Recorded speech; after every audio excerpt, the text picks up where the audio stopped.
With Squid Game Season 3 now out, I knew I had to make this video to break down everything, especially that wild finale. If you're wondering about the story, the characters, or what it all means, you're in the right place. Let's dig into all the twists, reveals, and what they might mean for the future of the series. First, let's focus on the heart of the show, Gi-hun's morality and his choices. I know a lot of you have questions and frustrations. Why did he kill Dae-ho but not any other players before the finale? Why would he sacrifice himself? And why didn't he use Clause 3 from the consent form like he did in Season 1? In this video, I want to shed some light on these decisions and give you a clearer picture of who the last season of Squid Game. Gi-hun made it his mission to end the games once and for all. He spent 3 years tracking down the recruiter, and when he finally confronted the frontman, his plans fell apart. With nowhere else to turn, he re-entered the games, only to realize humanity's greed and cruelty were even worse than he imagined. Every attempt to stop the games ended in failure. As a last desperate move, he sparked a rebellion, but it didn't just fail, it cost him his best friend's life. That shattered Gi-hun completely. If you remember back to episode 1 of season 2, when he played Russian roulette, that was the moment he stopped caring about living. Now, being the last one alive torments him even more. Watch how he taunts the guards, almost daring them to kill him. He's broken, hollow. Gi-hun has lost all hope. Then, in that fragile state, he hears Yong-sik say, "It's Dae-ho's fault. We all saw it." At a time when his mind desperately needs something to hold on to, that line sticks.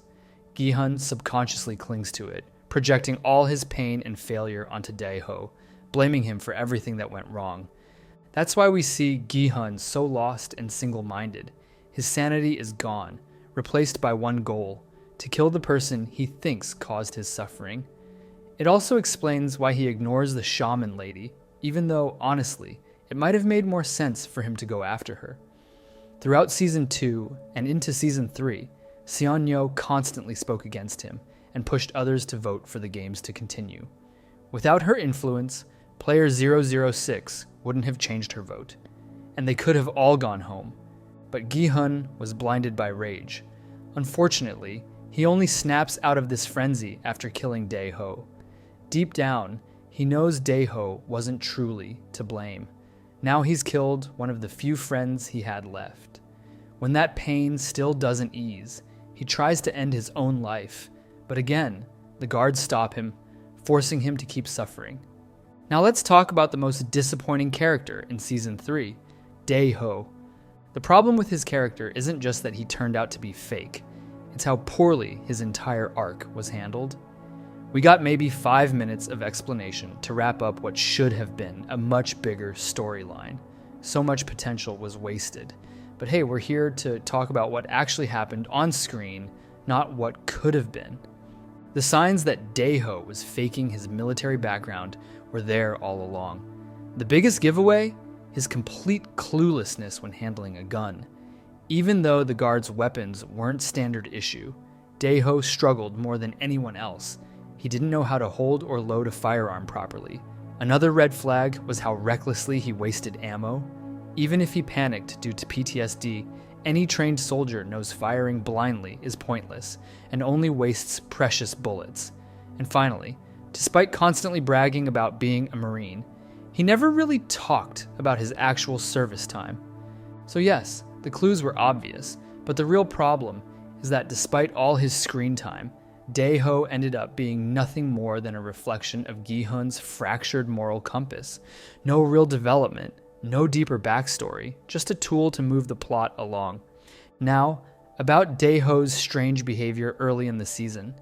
I think he's the kind of guy who only feels confident when he's part of a group. When surrounded by Jun-ho and the others, he acted tough, picking fights with the O players and even telling Myung-gi to come to them if Thanos started a fight with him. But when he was alone, especially in the first couple of episodes, we saw a very different side, shaking with fear, almost paranoid. Maybe that's why he lied to Gi-hun and the rest. He was trying to impress them, to fit in. As part of the group, he put on a tough front, but once he got kicked out, his true, fearful nature showed. I also believe his attempt to switch teams during the hide-and-seek game wasn't because being on the red team was easier, it was fear of Gi-hun. The rules said red players couldn't attack each other, and Dae-ho knew Gi-hun would come after him. Honestly, in Gi-hun's mental state, he probably wouldn't have cared about the rules anyway. He'd go after Dae-ho no matter what, even if it meant risking his own life. Speaking of that first game, hide and seek, is easily my favorite in Season 3. Players spin a gumball machine, and the color they got decided their team. Blue team, who had to hide, and red team, who hunted. Each team had a clear goal. Blues had to either find the exit or survive until time ran out, while reds had to eliminate one blue player. To help them, players received boxes. Blue players got keys, red players got knives. The keys unlocked doors in the maze, but once a door was opened, it couldn't be locked again. Red players could only use their knives on blue players. Attacking teammates was forbidden. The whole game had a strict 30-minute limit.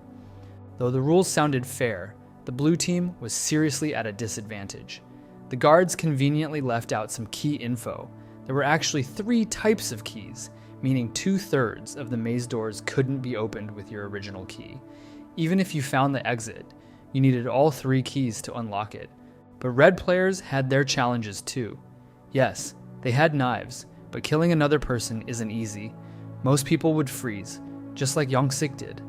I think this psychological burden balanced the game.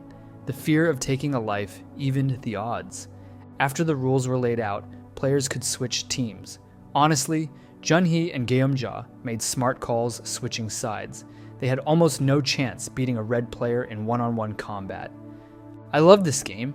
The music was perfect, adding just the right suspense as players navigated the deadly maze. The cinematography was incredible. Shots of terrified players running, hiding, trying to outsmart their pursuers made us feel trapped alongside them. The tension when someone suddenly bumped into an opponent, pure cinematic brilliance.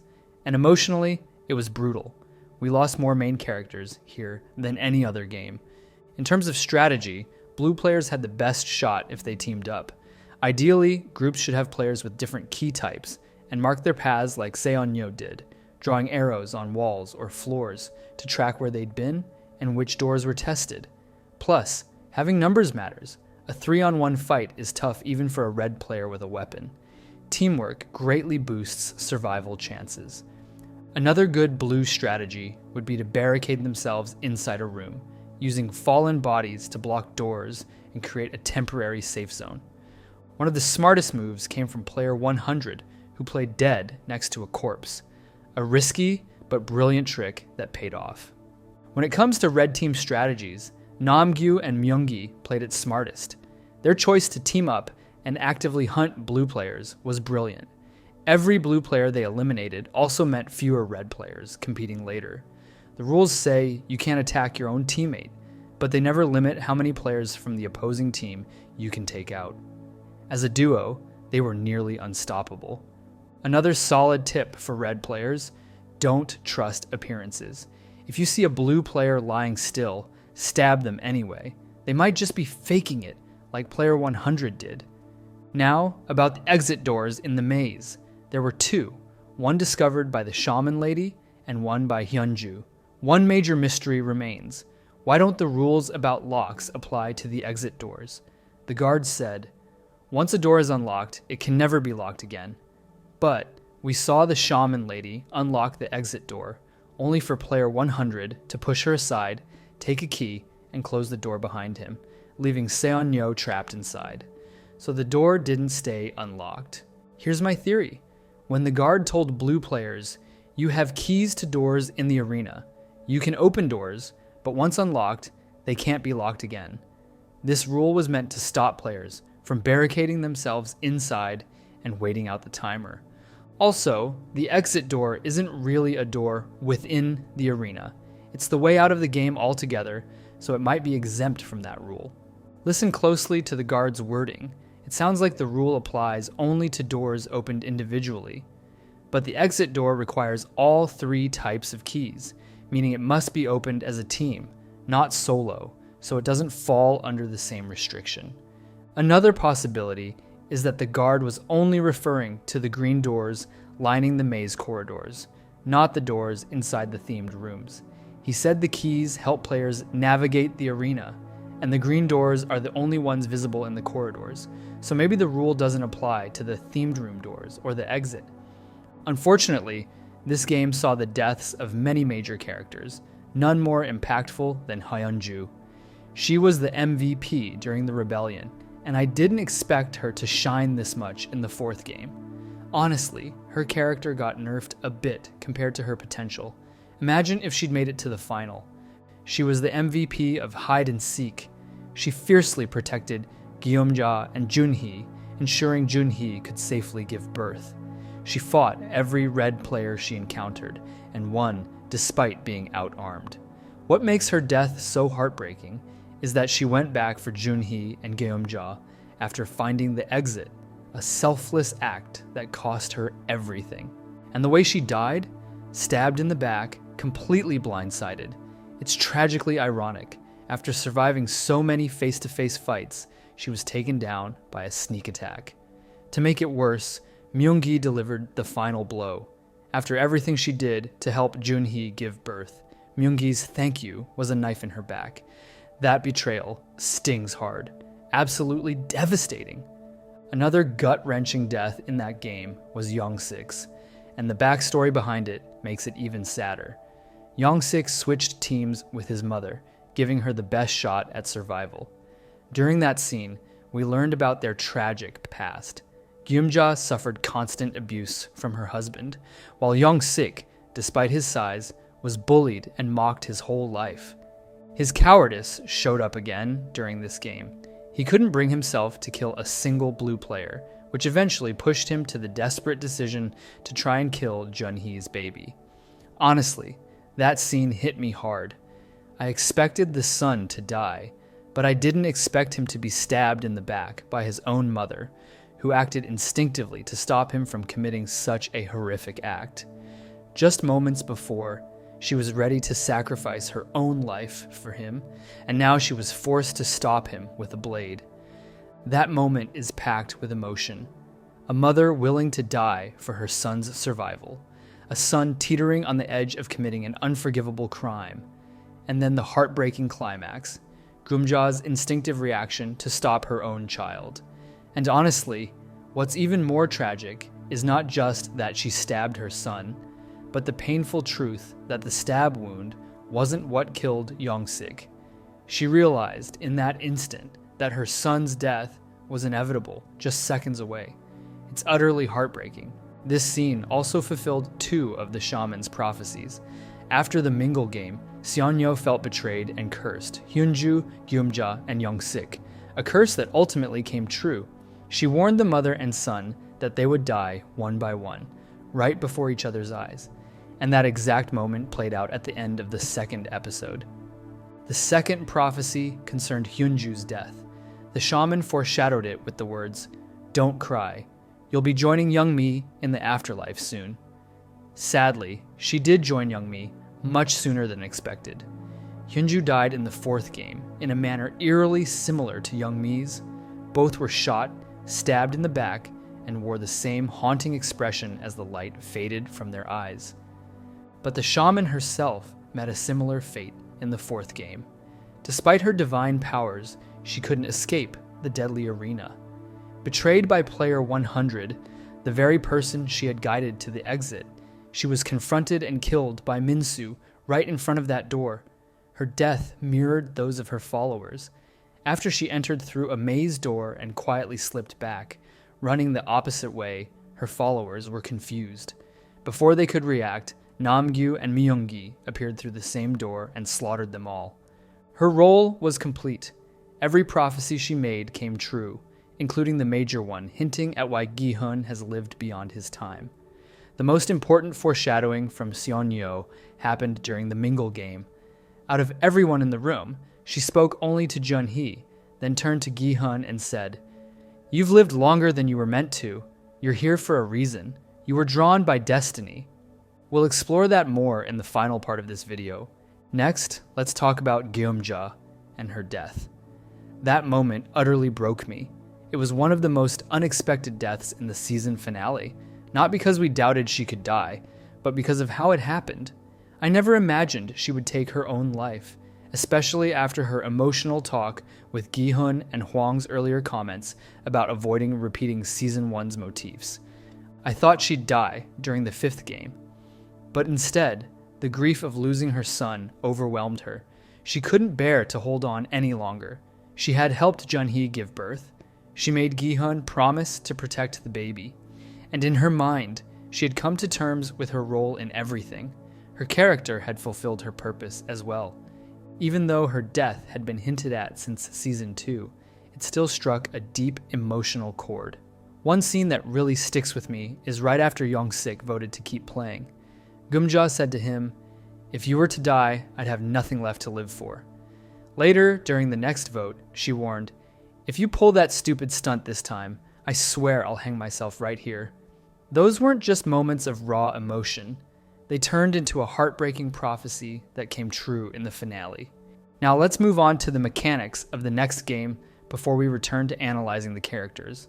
The 5th game in this Squid Game installment is another childhood classic, Jump Rope, but with a deadly twist. This version is played at an extreme level, and the rope isn't a simple braided cord, but a fast-moving metal cable controlled by 2 eerie dolls. On paper, the task seems straightforward. Cross the bridge from one side to the other within 20 minutes. But the real challenge lies in the gap at the center, where players have to time their jump, not only over the gap itself, but also over the speeding metal rope. Unlike the 5th game in Season 1, where players chose numbers to determine their order, here it's first come, first served. And unlike the glass bridge, where going later gave an advantage, this version actually benefits those who go first. Player 96's strategy makes this crystal clear. If Gi-hun hadn't gone first and completed the crossing, it's doubtful anyone else would have made it. Player 96, who was third, successfully crossed but then positioned himself at the end to block others, pushing them off the bridge. Most of the deaths in this game resulted from player 96's tactics. After he pushed 2 players off, the rest froze, terrified and unable to advance. But stuck in the middle of the bridge, they still had to keep jumping to avoid the metal rope, which caused even more fatalities. To make things worse, the last 2 players tried to retreat, only to find player 203 had copied player 96's blocking strategy, preventing anyone from exiting. No one could move forward or back. The terror those trapped players experienced must have been unbearable, but time was running out.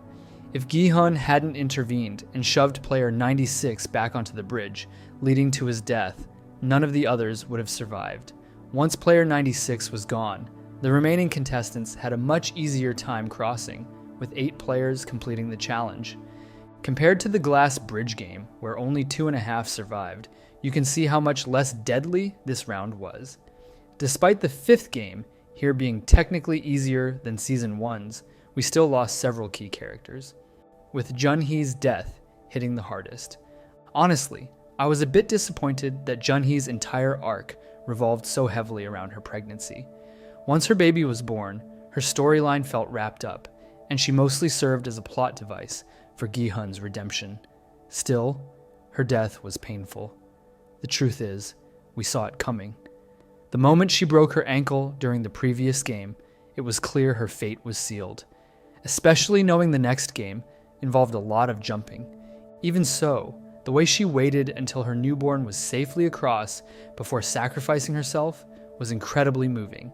Choosing to throw herself off rather than be shot by a guard showed tremendous strength and control in her final moments. Her death reinforced Gi-hun's determination to keep his promise to Geum-ja. It gave him renewed clarity and purpose moving forward. Another significant death in this game was Nam-gyu's. And honestly, I can't stop talking about the incredible parallel between him and Min-su. For me, it's the most fascinating character contrast across the entire Squid Game series, and I'll bring it up anytime I get the chance. The way the power dynamic shifted between Min-su and Nam-gyu, and how quickly the tables turned, is truly remarkable. Back in Season 2, Nam-gyu was constantly bullying and tormenting Min-su. He saw Min-su as weak, someone to mock and control. But by the final season, everything flipped. Min-su was the one holding the power. After Thanos died, Nam-gyu took his necklace, which held a stash of potent drugs. He abused those drugs heavily, which explains his erratic behavior during the fourth game. He started acting like a distorted version of Thanos, someone he clearly idolized and wanted to emulate. But after the hide-and-seek game, Nam-gyu lost the necklace, and it ended up in Min-su's hands. Without the drugs, Nam-gyu went into intense withdrawal, so bad that he even changed his vote to leave the game. This was the same Nam-gyu who had previously been one of the strongest voices urging the players to continue. That's how deeply the withdrawal affected him, both mentally and physically. Meanwhile, Min-su's experience with the drug was completely different. It didn't turn him into a Thanos copy, but instead filled him with regret, specifically guilt over not saving Sae-mi when he had the chance. I truly believe Thanos' drug amplifies your core traits. For Nam-gyu, it inflated a false sense of dominance and power, while for Min-su, it magnified his deep-seated guilt and fear. During the hide-and-seek game, Min-su survived by killing Seon-nyeo. But here's the twist. Throughout the challenge, he was actually wandering toward the maze, searching for Sae-mi, trying to protect her from Nam-gyu. He only attacked the shaman lady because her posture, voice, and condescending tone reminded him of the threat he was trying to shield Sae-mi from. If she hadn't spoken at that moment, I'm convinced he would have just passed by her. The shock on his face after realizing he'd killed the wrong person says it all. Then came the ultimate reversal. After falling into withdrawal and voting to leave the game, Nam-gyu was at his weakest. Seeing that vulnerability, Min-su, as a form of poetic revenge, voted to continue. And there's another symbolic visual moment from earlier in the season. As the players head to the next game, Nam-gyu struggles to climb the stairs, while Min-su calmly follows behind. That single shot speaks volumes. Like I said earlier, it's a powerful metaphor for how quickly power can shift. One moment, you're the predator, bullying and dominating Min-su, and the next, you're the prey, completely at his mercy. It's a reflection of how fragile power is, both in the game and in real life. There's also a bit of foreshadowing from Season 2 that connects directly to Nam-gyu and Min-su's fate. During the six-legged race, at that point, Min-su, being the coward he was, voted to leave the game. Nam-gyu responded with a mix of persuasion and intimidation, quoting Admiral Yi Sun-sin, "Those who seek life shall die. Those who seek death shall live." That line wasn't just poetic. It perfectly reflected the game's voting system. Those who seek life meant the players voting to end the game, while those who seek death were the ones voting to continue. By the finale, the quote came full circle. Nam-gyu, once the fiercest advocate for continuing, was in withdrawal and finally voted to leave. For the first time, he was seeking life. Meanwhile, Min-su, who had always wanted to quit but was too scared to stand up to Nam-gyu, made a conscious choice to stay, to seek death. The results were as brutal as the quote predicted. Nam-gyu died, and Min-su survived, moving on to the final round. The irony couldn't be sharper. Personally, I've always found Min-su to be the most relatable character in the series. He wasn't a hero or a villain, didn't have any special skills. He was just an ordinary person, quiet, scared, trying to survive one more day. He endured bullying, avoided fights, and did his best to make it through. Even after taking the drug, a substance that turned Thanos and Nam-gyu into violent maniacs, Min-su didn't lash out in anger.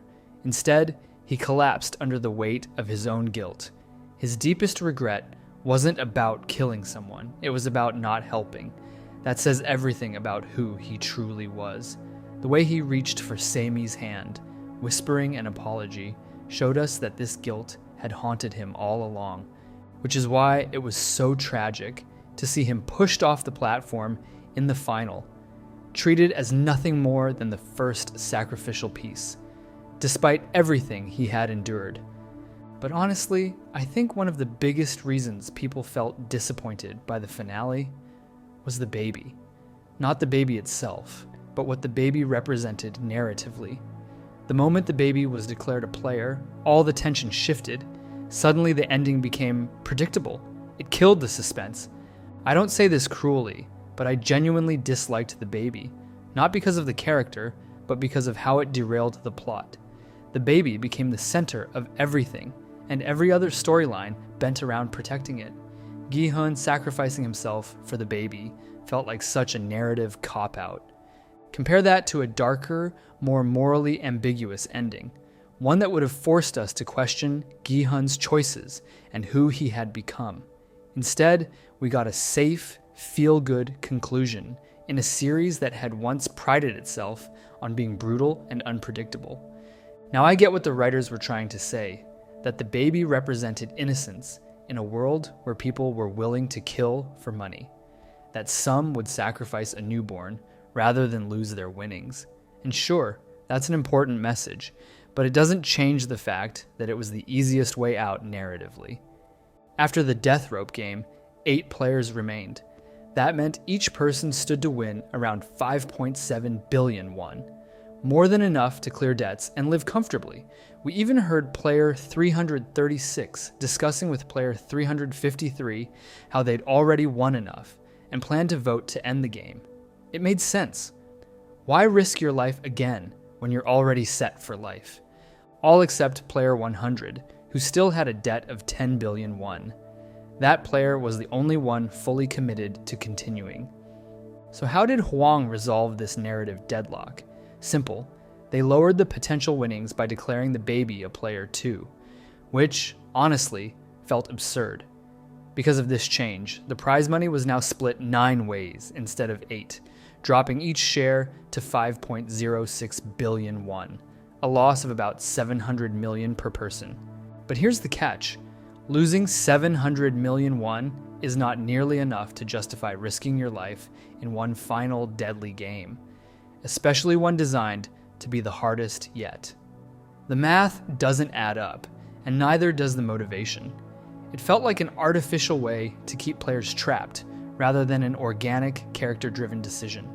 Though the players threatened Gi-hun to give up the baby, their real motive was simple. They wanted the easy way out. They planned to kill the baby before the next game started to secure their original prize money, but the guards stepped in, announcing that any violence against players was now strictly forbidden. As I mentioned earlier, the 700 million won loss wasn't enough to convince the players to continue. So what was the frontman's solution? A clever psychological manipulation. One of the guards hinted at the next game's mechanics, saying the players would vote to decide who lives and who dies. All they had to do was eliminate 3 players, and the rest would survive. Sounds simple. So why did this trick work? Because the majority already had a plan and targets before the hint was even dropped. In-ho intentionally stirred up tension between the baby and the rest of the players by reducing their potential winnings. Naturally, resentment toward the baby grew, and since Gi-hun was protecting the baby, that resentment extended to him too. By now, it was 6 against 2, with Myung-gi siding with the majority. Their first 2 targets were clear: player 2-2-2 and player 4-5-6. The third was just as obvious: Min-su, who was going through severe withdrawal. Seen as weak and unpredictable, an easy target. All of this created a perfect storm. In-ho manipulated the situation to make the majority feel in control. He weaponized their greed and fear, and just like that, the players voted to continue the game. Now let's talk about one of the most anticipated moments of Season 3, and how it led to a bitter disappointment. I'm talking about the big reveal, In-ho being the front man. How could people not be let down by how this was handled? The setup was so strong. Gi-hun's line, "Did we even have a future to begin with?" hit hard. So did the chilling question, "You want to see those money-crazed men kill the baby with your own eyes?" And what do we get in response? "Sorry about Jung-bae." That's it. And yet, this line is actually quite interesting. In-ho doesn't refer to Jung-bae by his player number. He uses his real name. This subtle detail shows that beneath all the layers of cold detachment, there's still a trace of humanity left in In-ho. Still, I was expecting so much more from that moment. Why didn't Gi-hun do anything? He killed Dae-ho because he believed the rebellion failed because of him. But when faced with the shocking truth that In-ho, player 001, someone he once deeply trusted, was the mastermind behind all this suffering, he just stood there? That's why I say I hated how Dae-ho's only role in Season 3 was as a moral checkpoint for Gi-hun. Gi-hun killing Dae-ho wasn't about Dae-ho, it was about pushing Gi-hun to his breaking point. If In-ho had revealed himself to the Gi-hun we saw in those first 2 episodes, one of them wouldn't have left that room alive. But Gi-hun is broken. So broken, in fact, that when In-ho asks, "Do you still have faith in humanity?" Gi-hun, once the loudest believer in that idea, says nothing. That silence speaks volumes about his mental state and what he's come to believe. He had just witnessed people willing to kill an innocent baby just to increase their winnings. How could he possibly still defend humanity after that? And Gi-hun knows In-ho is right. Killing him wouldn't change a thing. The games would go on. Nothing would change. It mirrors a moment from Season 2, when Gi-hun met the recruiter and they played Russian roulette. Gi-hun had the chance to shoot him, but didn't. He wanted to prove a point, that not everyone is as corrupt as they seem. He beat the recruiter at his own game, and rejected the organization without violence. The same thing is happening here. Gi-hun doesn't kill In-ho, not because he's forgiven him, but because he refuses to become like him. But why would In-ho propose this to Gi-hun? Why is In-ho so obsessed with him? Throughout Season 2, we saw this obsession play out. In-ho constantly watching, always trying to prove his point. But what's the root of that obsession? It's not just because the organization needs a new frontman. No, it runs much deeper than that. In-ho's obsession with Gi-hun runs deeper than just rivalry. It's personal. Gi-hun went through everything In-ho did, and still held on to his faith in humanity. That's what drives the front man insane. Gi-hun is a version of himself that didn't break, a living mirror, reflecting who In-ho could have been if he'd chosen a different path. That's why he's so desperate to make Gi-hun give up. He's not trying to destroy him. He's trying to prove himself right. It's an obsession born from pain and envy. We even get a revealing flashback. Back when In-ho was a player, Il-nam summoned him and laid out the same bet, to take the knife and kill the others. According to Il-nam, there was no other way out. It was the best course of action, and In-ho accepted. He killed them in their sleep. Meanwhile, Gi-hun, when faced with the exact same choice, stopped himself. Even though it seemed like the logical move, he couldn't go through with it. In-ho and Gi-hun are 2 sides of the same coin. One represents humanity's darkness, the other, its light. You could see In-ho's face twitch with frustration the moment Gi-hun made his choice. That subtle movement said everything. He hated seeing the better version of himself win. Now here's the big question many of you have asked. Why would Gi-hun forgive the players who clearly wanted to kill him and the baby in the next game? But he couldn't forgive Dae-ho, who deep down, Gi-hun knew had done nothing wrong. Even if Dae-ho had come back with the ammo, the rebellion would have failed anyway. So why did Gi-hun make that choice? The answer is simple. Gi-hun's top priority is protecting the baby. Killing the others would have been the easiest, safest route, but it would have been the most inhumane. That's what makes Gi-hun such a compelling character. He's not perfect. He doesn't always make the right decision. He fails, but he tries, every single time. This scene delivers a powerful message. You are not your past. You are not your mistakes. You are the choices you make right now. Even if you've been in a dark place and made terrible decisions, you don't have to repeat them. You can choose redemption. You can choose the other path. Squid Game Season 3 was never about stopping the games. It was about whether Gi-hun could hold on to his humanity. At the start of the season, he had lost it. He was in a mindless state, a state where he killed Dae-ho, even though he knew it was wrong. But should one terrible mistake define him forever? Dae-ho's death, while tragic, was necessary for Gi-hun's growth. It pushed him to a breaking point, and now, at this critical moment, he makes a different choice. He refuses to kill again. Se-byok's flashback drives this home. At his core, Gi-hun is a good man. And being good isn't about being flawless. It's about the choices you make when it truly matters. Back in Season 1, Gi-hun wanted to kill Song-woo, but Se-byok stopped him. And in this vision, she returns, not as a ghost, but as a symbol of conscience. A reminder, you are not your mistake. You are the decision you make from this moment on. Even in death, Se-byok remains a pillar of righteousness for Gi-hun. This moment isn't just about the characters, it's a message to us, the audience. If you've made mistakes, sometimes even life-ruining ones, you don't have to stay stuck in that cycle.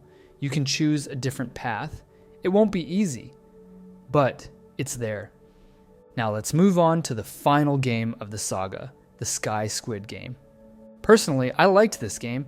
It was the ultimate test of Gi-hun's morality. The rules were straightforward. The game took place on 3 platforms, suspended high above the ground. It consisted of 3 rounds, and in each round, the players had 15 minutes to push someone off a platform. If no one was eliminated during that time, everyone would die. After 3 rounds, any players still standing would be declared the winners. Mechanically simple, but thematically, it posed one of the most haunting questions in the entire series. How do you decide who deserves to live? What makes one life more valuable than another? And if you were in that situation, what would you do? At first, the players thought it would be easy. They had already picked their targets. They believed it would be a clean sweep. But of course, it wasn't. Initially, they wanted to push Gi-hun, but Myung-gi cleverly manipulated the group into targeting Min-su instead, because he was the easier sacrifice. Myung-gi worked hard to protect the baby. No one knew Jun-hee's baby was his, and the other players thought he was just one of them, so they trusted his advice and shifted their attention to Min-su, who became the first casualty. What I find especially compelling here is how the random players repeatedly invoke democratic voting to justify their actions. They turned to democracy to rationalize murder, convincing themselves that voting made it morally acceptable to kill someone. The phrase, "a life must be sacrificed so the others can live," became their justification. But what Hwang brilliantly exposes is the fatal flaw in that logic. Just because a majority agrees doesn't mean the outcome is just. Min-su was the first sacrifice. The first round ended, and the game moved on. Now, all eyes were on Gi-hun and the baby. But here's the problem. The players couldn't sacrifice both of them, because if they did, one person would have to be sacrificed in the final round anyway. Once again, Myung-gi devised a plan. He stopped player 100 from pressing the button. The idea was to first separate the baby from Gi-hun, then start the timer and sacrifice Gi-hun. In Myung-gi's mind, this would save the baby for one more round, and the following round would involve sacrificing a random player, ending the game. But things didn't go as planned. In the second round, Gi-hun's righteousness really shone through. When the players tried to separate him from the baby, it turned out he had kept his knife and used it to defend himself. After the struggle, Myung-gi surprised everyone by pushing player 336 off the platform. Then, in a shocking turn, he switched sides and allied with Gi-hun, and revealed he was the baby's father. This is a powerful visual metaphor. Numbers mean nothing in the face of power. Even though the majority of remaining players were the random players, the moment Gi-hun and Myung-gi revealed they had weapons, the majority became meaningless. It was 4 versus 2, but the 2 with weapons held all the control. This scene mirrors the real world, where the elite, though vastly outnumbered, maintained dominance through power, wealth, and influence. It's a chilling reflection of how systems of control can override even the will of the majority. This is one of those moments when the darkest side of humanity comes to the surface. Realizing they're at a disadvantage, the other players hatch a plan, beat up one player to make him the sacrifice for the next round. That way, none of the rest would have to die, and they could all survive together. This is where Gi-hun's morality clearly stands out. Similar to what happened with Nam-gyu and Min-su, the balance of power has shifted. Now Gi-hun and Myung-gi hold all the control. The others have already chosen their scapegoat, but Gi-hun refuses to accept it. Who are they to decide who lives and who dies? So he suggests drawing lots to determine the sacrifice instead. I believe this is one of the main reasons why Hwang made some of the finalists random players, especially those who voted to continue the game. It's not just to mirror real life or for shock value, it's to highlight Gi-hun's sense of fairness and how he strives to create an even playing field even when dealing with people who have done terrible things. Had Gi-hun been in the finale with Hyun-ju, Geum-ja, or the other players he bonded with, his proposal to draw lots, when there was already a scapegoat, wouldn't have carried the same weight as it does when he presents it to player 100 and the others. Despite knowing they could all survive the next round by sacrificing player 39, who was already barely alive from the beating, Gi-hun chooses kindness and empathy. He believes no single life holds more value than another, and that the decision should be fair and equal for all. But of course, this idea doesn't sit well with everyone. The players reject Gi-hun's seemingly insane proposal, and a violent fight breaks out, leading to the elimination of players 203 and 353. The survivors now are players 39, 100, 333, 222, and 456. Once again, greed overtakes humanity. Seeing the situation, and with the sacrifice already lined up, Myung-gi pushes player 100 off the platform to increase the prize money even further. However, Myung-gi overlooks one crucial detail. Player 39 commits suicide, which leaves only Myung-gi, Gi-hun, and the baby for the final round. Just before the final round begins, a shocking twist occurs. When Gi-hun tries to advance toward the final platform, Myung-gi stops him, threatening to push him off. He demands that Gi-hun leave the baby on the bridge while he stays on the second platform. This shocks Gi-hun, who points out the harsh truth. If he stays put, then either Myung-gi or the baby will have to die in the next round. The sadder truth is that Gi-hun was willing to sacrifice himself from the very start to let Myung-gi win with his son. Myung-gi didn't even need to propose the idea. Gi-hun was already on board. After the failed rebellion, Gi-hun was spiritually broken, like a ghost haunted by voices of his past. But the promise he made to Geum-ja gave him purpose, and that's why he was ready to make the ultimate sacrifice. Yet, seeing Myung-gi's actions flips a switch in him. His survival instinct kicks in, just like when he killed Dae-ho. When Gi-hun tells Myung-gi, "You don't deserve this," it's a powerful moment. Gi-hun knows he's flawed. He's made countless poor choices that led him here.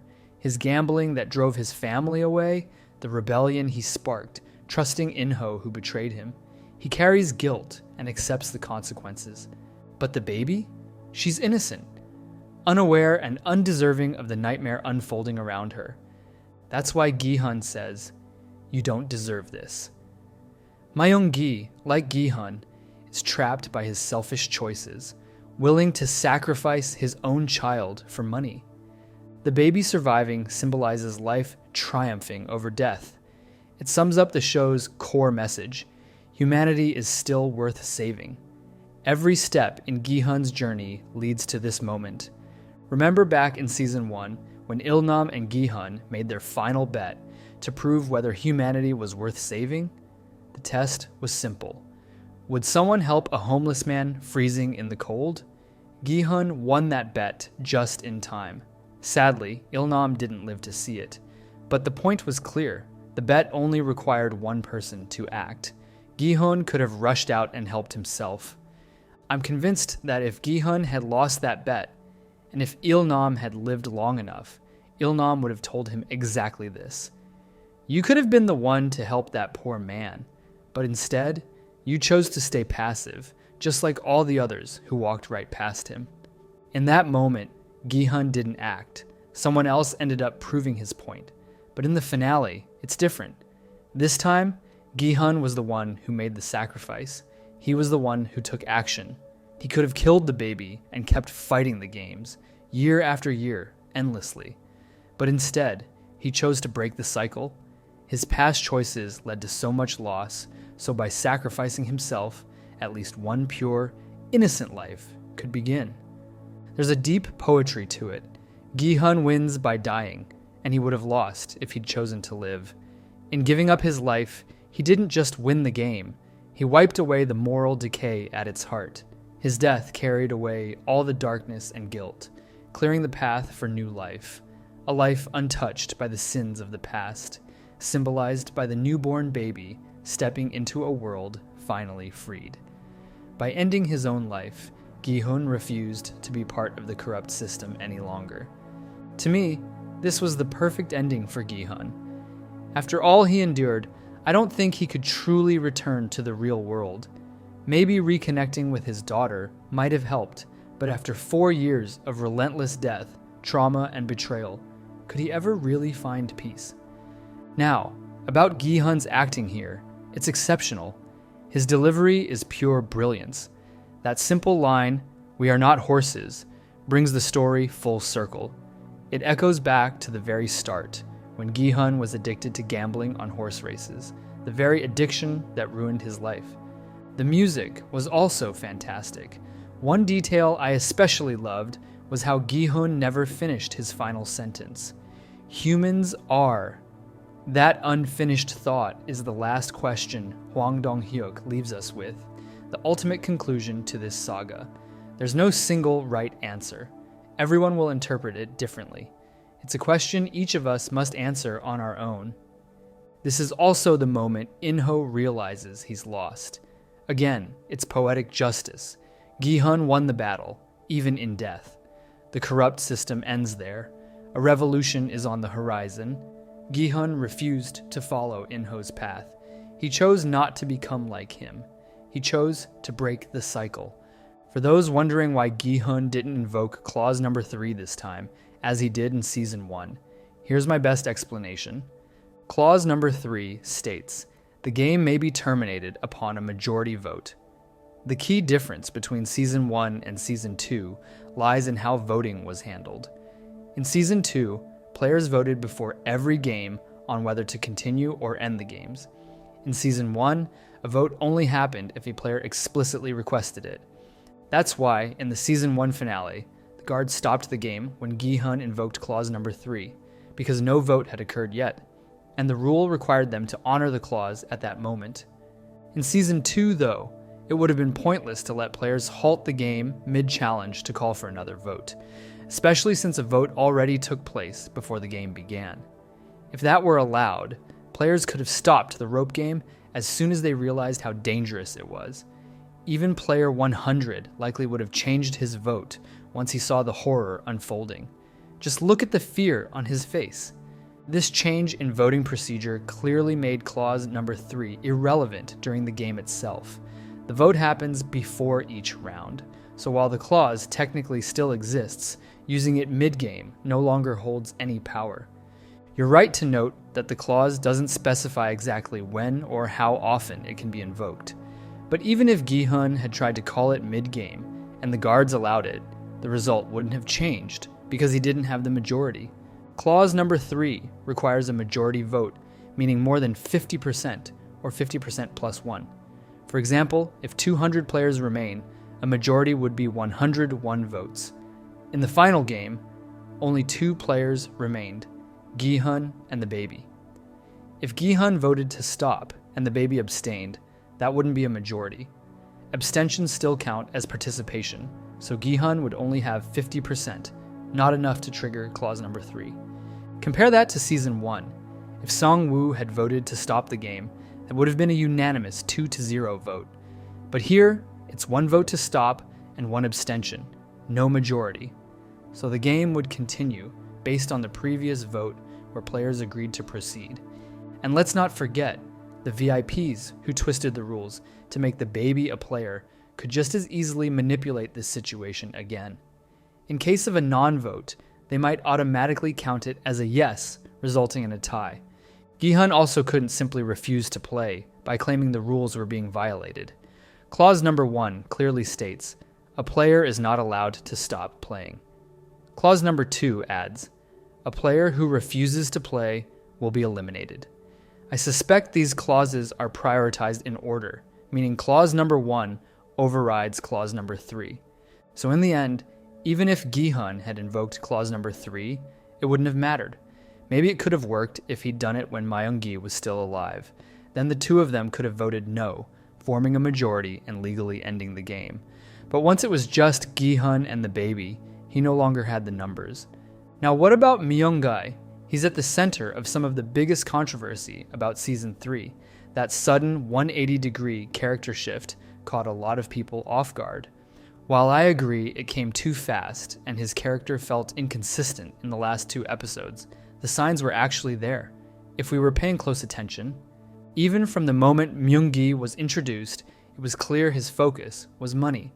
He asked the guards for his phone, saying he needed to check his crypto investments, and complained that taking his phone was causing him financial loss. But the biggest warning sign came in Season 2, during his conversation with Jun-hee about their possible future with the baby. Myung-gi suggested they leave together and pool their prize money because he had connections with investors and could potentially turn the money into even more. That's when Jun-hee realized he hadn't changed. He was only interested in her for the money. His money-driven mindset showed up again when he teamed up with Nam-gyu in the 4th game to eliminate more players and shrink the competition. Despite Nam-gyu constantly clashing with him throughout Season 2, Myung-gi was willing to put those conflicts aside if it meant a bigger payoff. But here's the twist. Myung-gi did love Jun-hee. He was always watching her from a distance. We saw it during the Mingle game, the vote, and the 5th game. There were repeated shots of Myung-gi carefully observing her. Initially, we thought he was like a guardian angel, silently protecting her, especially after saving her during the Mingle game. However, in the final episode, the truth comes out. He wasn't watching to protect her. He was jealous of everyone around her, but especially jealous of Gi-hun. He accused Gi-hun of knowing Jun-hee before the games, claiming that was why Gi-hun was helping her, because they had a relationship outside the game. In Myung-gi's worldview, it was impossible to believe someone would help another purely out of empathy. To him, everyone expects something in return. That's how he operates, and so he assumed everyone else did the same. This jealousy, combined with Jun-hee telling him she wanted her baby to have nothing to do with him, and then her subsequent death, pushed him over the edge. It drove him to the point where he was willing to sacrifice his own child just to walk away with the prize money. Now, about the subplot between the two brothers, I have to say, I was disappointed with how it played out. Jun-ho was In-ho's soft spot, and when they finally met again, In-ho said nothing. He just turned his back. It felt like In-ho was fully turning his back on humanity, embracing his role as the frontman completely. But maybe words wouldn't have made a difference. How could In-ho explain his choices? These beliefs and justifications can't really be explained. They have to be lived. You have to experience the horror of the games to truly understand why he made those decisions. That's also why In-ho was so obsessed with breaking Gi-hun. He wanted Gi-hun to give up his humanity. Gi-hun was a reflection of what In-ho could have been if he hadn't accepted Il-nam's offer. This contrast is clear in the flashback before the final game, where they each chose very different paths. I've seen many online say In-ho switched sides, but I don't believe that's accurate. His act of saving the baby wasn't a redemption arc. The baby was the rightful winner of the game. In-ho was simply fulfilling his duty as the frontman.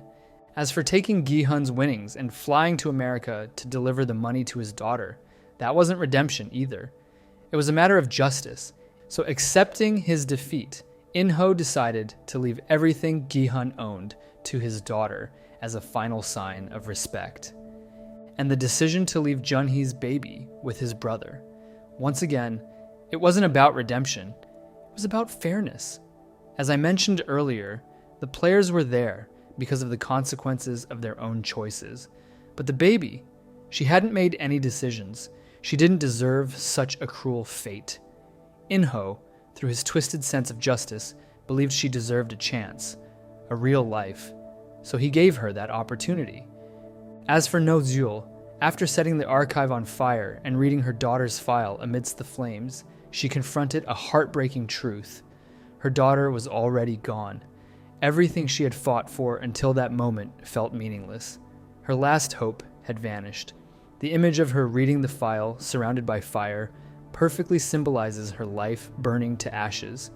The flames consuming everything around her mirrored the despair that swallowed her whole.